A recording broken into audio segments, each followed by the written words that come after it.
Hello everybody, my name is the Redstone Pillager. Today it's going to be a rather special video.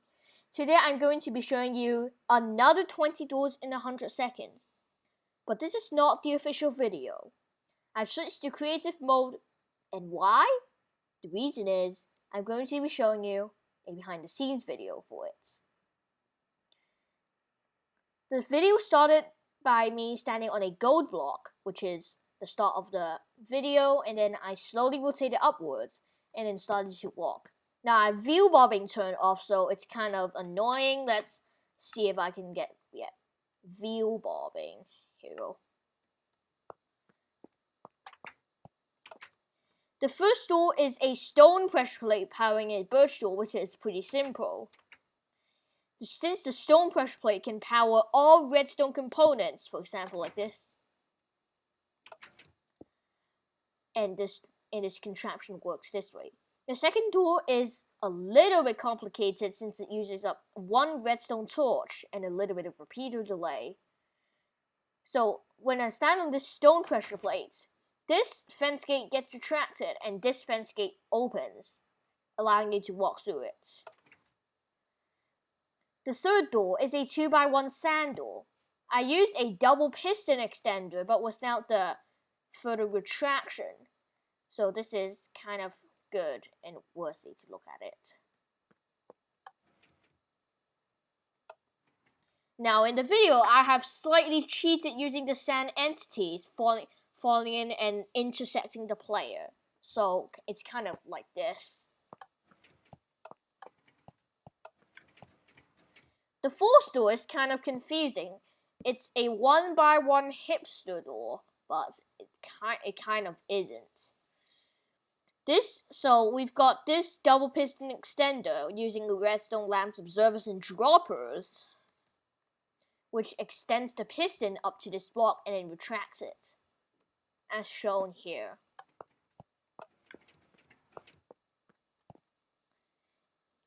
So this is pretty much it. You have to build it all over again except for the double pistons, which kind of isn't. The fifth door is kind of an interesting one, because it uses instead of going into the door like,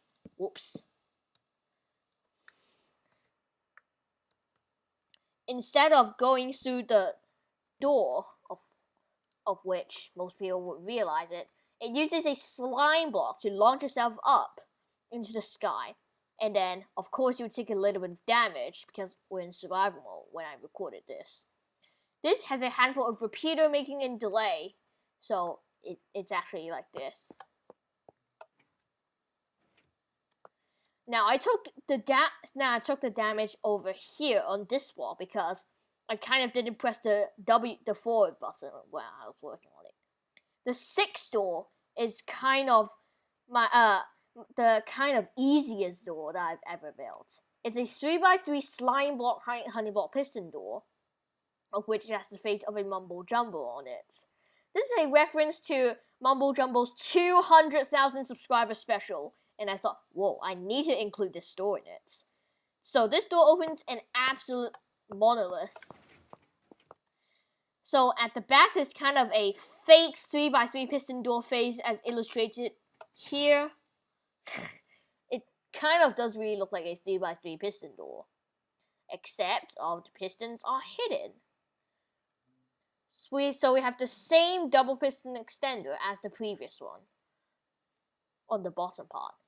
This is the first part which I used a T flip-flop. In this case, I used a repeater lock T flip-flop since it is a silent T flip-flop. Now, I've seen the word T flip-flop a lot of times, so let's advance on to the next door.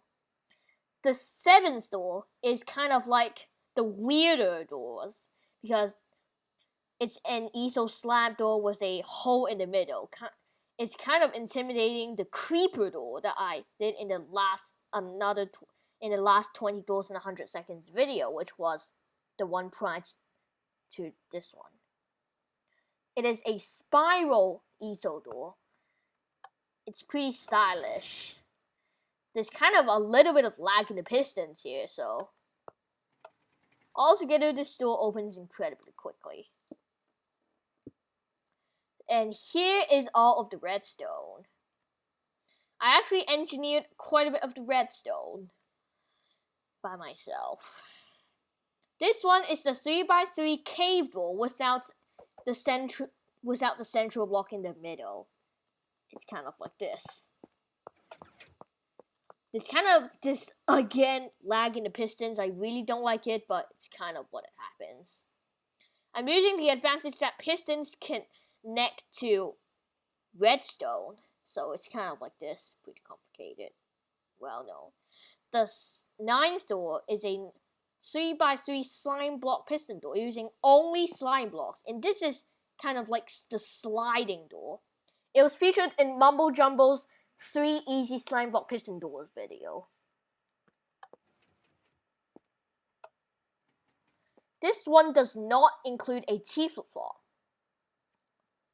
since the number of ticks that the stone pressure plate takes off is less than the ticks of this one, which is 5 ticks. So we actually have time to go through it. So remember the 1 tick, 3 tick, 5 tick rule of doing this piston door.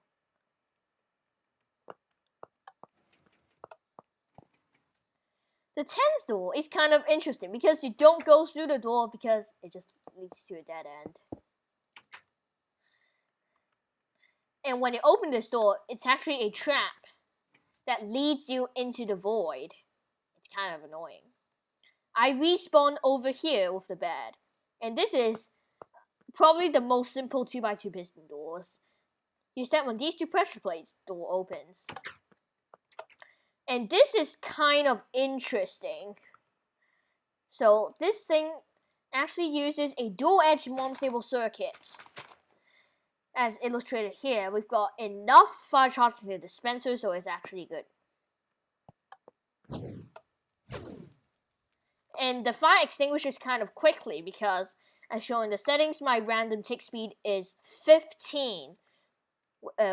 So the dual edge monostable circuit works by putting in an observer in front of this piece of redstone dust, which updates when the redstone dust turns on and turns off. This door is another interesting door because this is the 2x1 lava gate door. Kind of interesting. I'm very sorry to say that every door is interesting, but yeah, this is how the door works.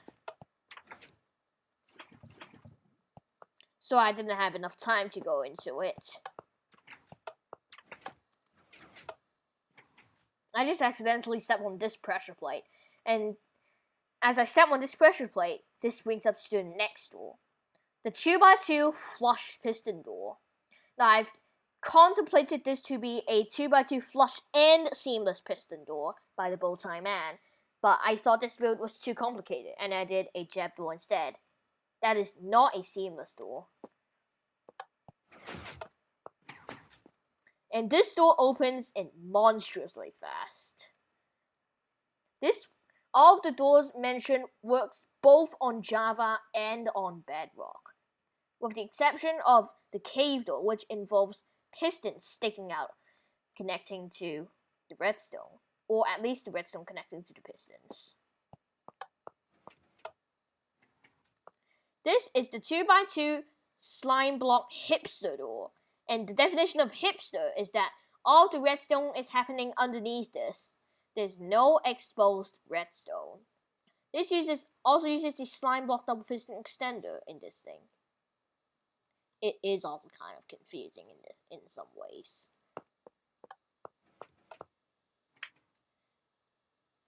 So you kind of get bounced off to this block on the left over here. I think this is due to how slime block behavior worked in the newer updates. And this one is kind of interesting.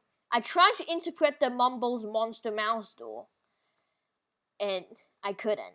So I ended up using a rising edge monostable circuit using observers to push these 2 regular pistons, at least regular pistons, down here and creating a gate where we can walk on. This one is one of my doors that I featured in this video, which is kind of weird actually. This is the 4x4 slime block honey block piston door, the one that I said to be used as a secret base. This door opens pretty quickly and closes pretty quickly. This one is Mumbo's supercharged vault door, and this is kind of fast. I think it opens in like 0.3 seconds or something. Pretty fast in Minecraft Bedrock Edition standards. The 19th door is a 5x8 sand door that I used a T-flip flop to retract these pistons and let the sand fall into it. This one is kind of the most boring doors. So we've got at least 2 wooden doors I've interpreted as stone buttons. And pick up the single diamond, and this is the end of the video. Thank you for watching. Please subscribe or like this video, and I'll see you guys soon. Take care. Goodbye.